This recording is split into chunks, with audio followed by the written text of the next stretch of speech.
Hey nerds, Farmer Jesse here. Welcome to Growers Daily, your daily dose of ecological farming insight. It is Thursday, April 2nd, 2026, and today we're going to try to speed up your onion endeavors. We'll talk celery leaf curl and pill bug roly-poly management, specifically in the celery, but also everywhere, and crop planning for successions. So let's do it.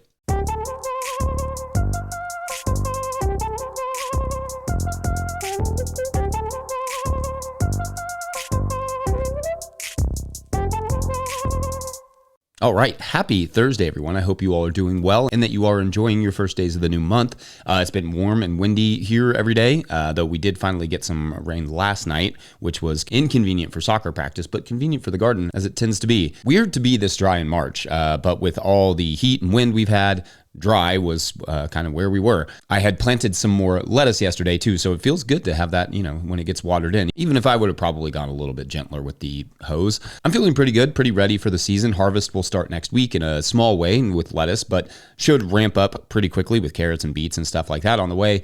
How is your all's farm looking your way? Let us know, and or even better, send us a 20-second farm video clip to farmermike@notillgrowers.com, upload it to Dropbox or Google Drive, and then share it with Mike, and he'll share it over here.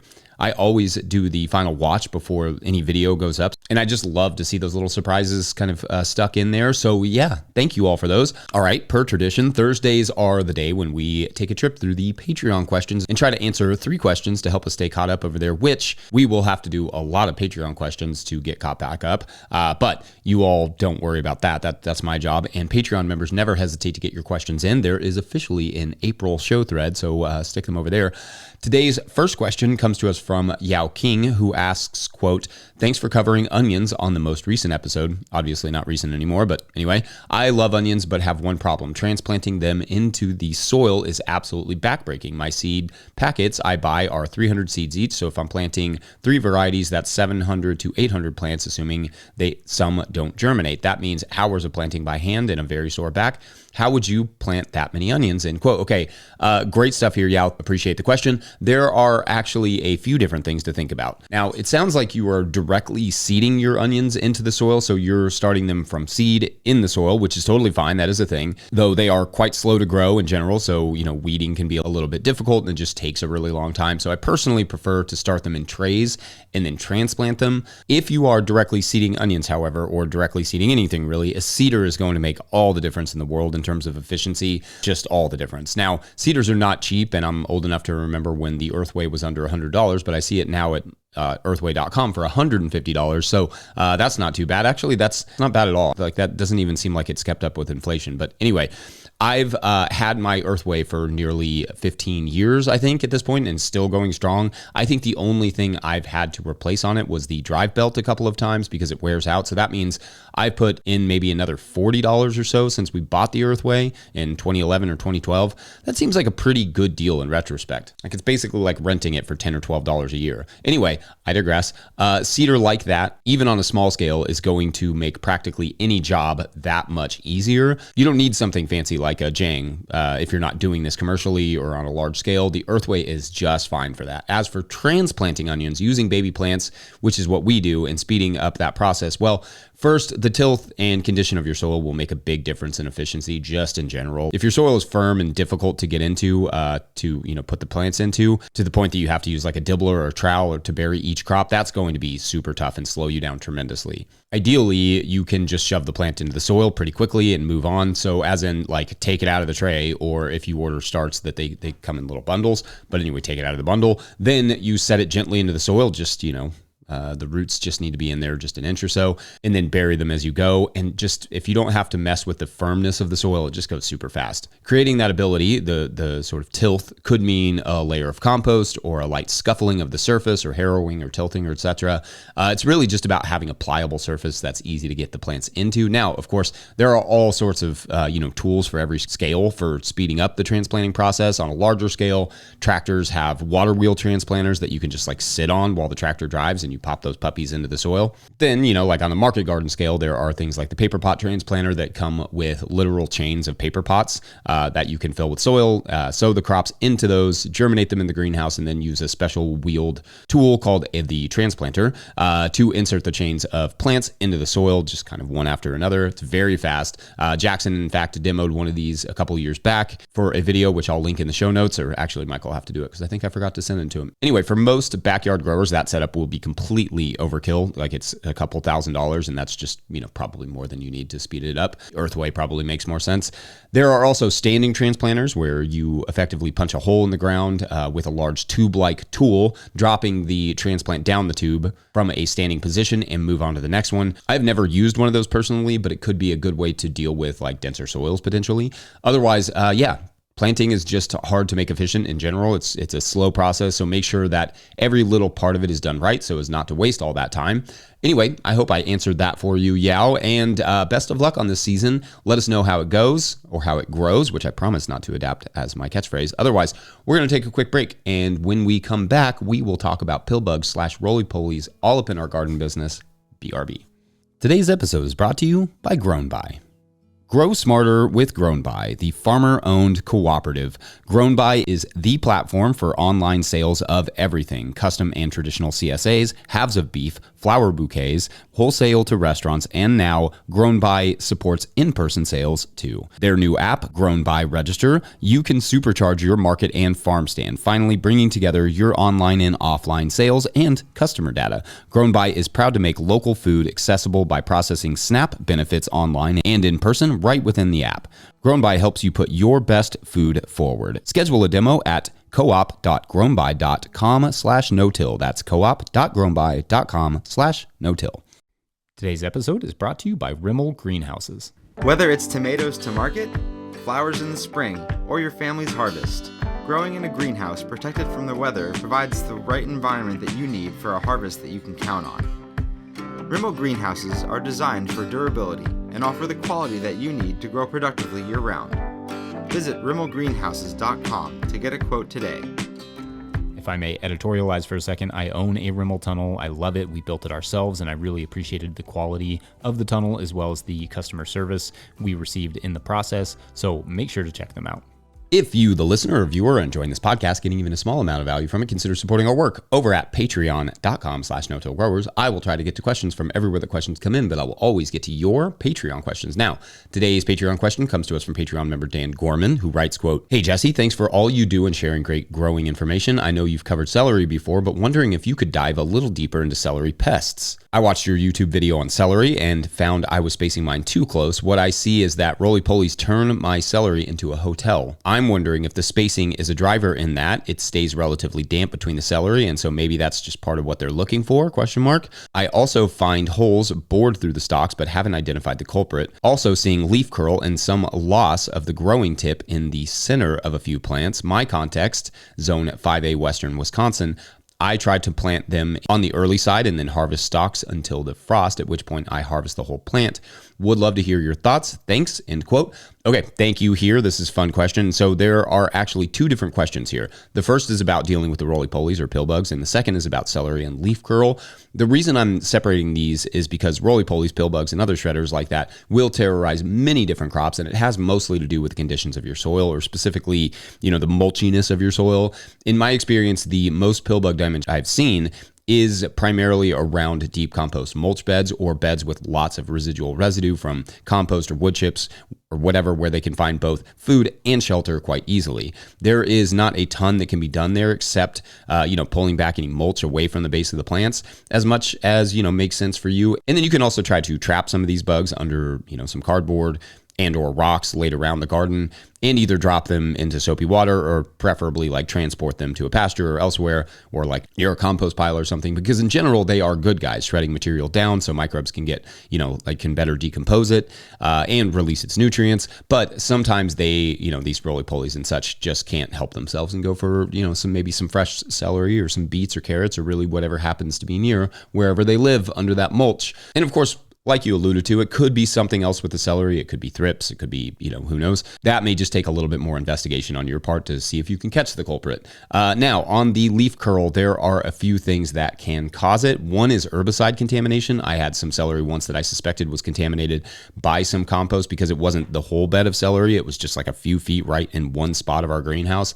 And the disease never spread. But it can also be caused by fungal disease. So your instinct to spread the plants out might also help with airflow and leaf curl while giving the roly-polies a little less coverage there. If the leaves stay too damp and don't get enough airflow, the leaf curl can happen from that. Also, potentially just not enough nutrition in the soil in terms of both, like nitrogen and or phosphorus, both of which celery needs a fair amount to really produce. And although celery does love it some water, it also loves it some drainage and fertility. So make sure to take extra care of celery beds before planting. It's a bit of a Goldilocks crop where it really wants the soil and fertility just right, or it just performs okay. Another thing I might suggest is to try a few different varieties of celery until you land on the one that likes your conditions the most. That may take a few years to really dial in, but you might find a couple that work really well and will, reduce the leaf curl and potentially roly-poly issue. Otherwise, it sounds like you're thinking about it the right way, and hopefully something I said there was helpful or validating. Fresh celery is truly one of the most underrated crops to grow, and just in terms of flavor. It's one of those crops that someone might be like, why on earth would I buy such expensive celery? And then they would try it and be like, bro, you have to just more celery all the time. Yeah, farm celery is addictive like that. Good luck on the season, and let us know how your celery grows. Up next, we will take a quick break, and then when we return, we'll plan. Be right back. Today's episode is brought to you by Good Agriculture. Good Agriculture handles farm bookkeeping and tax filing, so there is no scrambling at tax time. They keep your books clean and up to date and show you where your farm's finances stand. If you're behind, they'll get you caught up. They also help farmers find funding and stay ahead of grant deadlines. You run the farm, they help the business. Learn more at goodagriculture.com/info. That's goodagriculture.com/info. All right, back to the show.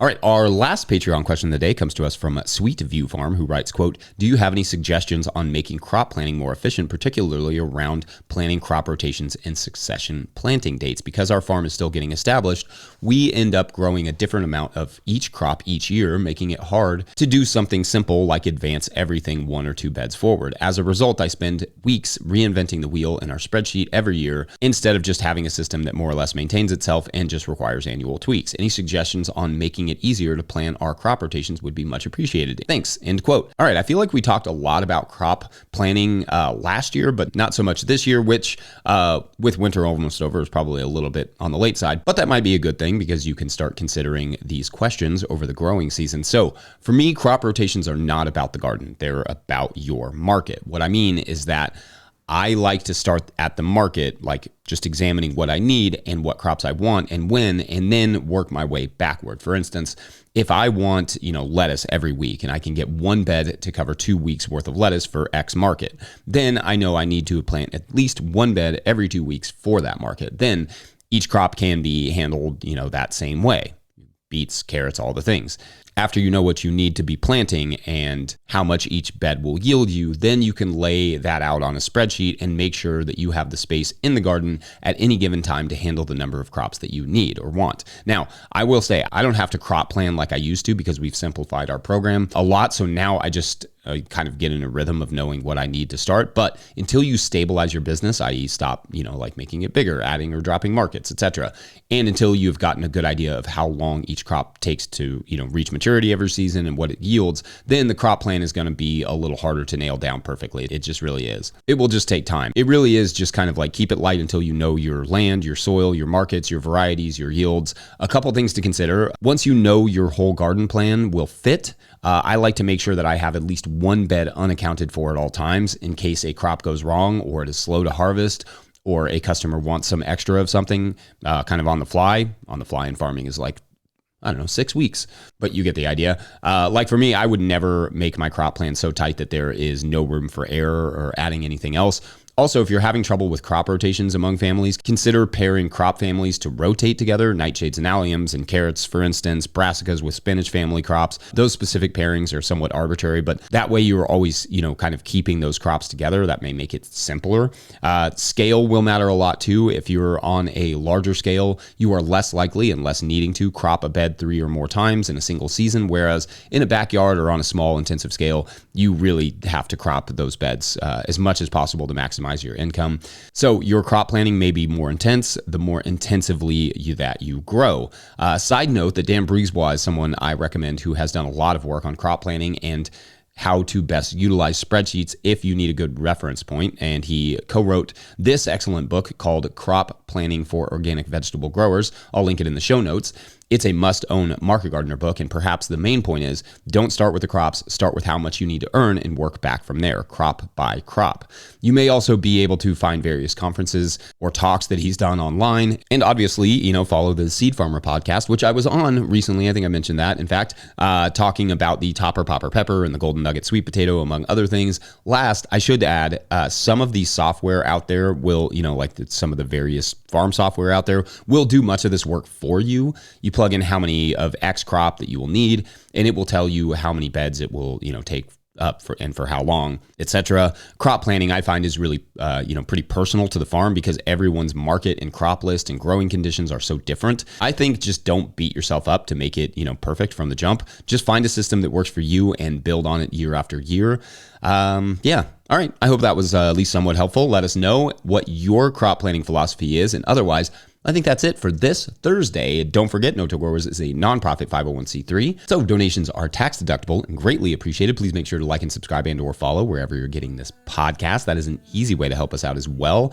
Enormous thank you to all of our show sponsors. And if you'd ever like to sponsor the show, you can reach out to Farmer Michelle at no-tillgrowers.com. Huge shouts to Michelle for all the work she does. Huge shouts to Willie Breeding for the theme music, Mike Hilbert for the production help and editing, and my wife Hannah for absolutely everything in the world.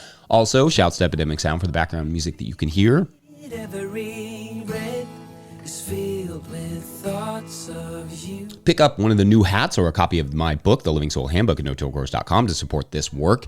Big thank you to everyone over at patreon.com/no-tillgrowers, where at a certain level, or if you just bump up from one level to another, or you sign up in the month of April, you get a shout out on the show. So big shout outs today to our earthworms from February who never got a shout out, who never got their second shout out. Amy James, The Grazing Goat Co., that's fun.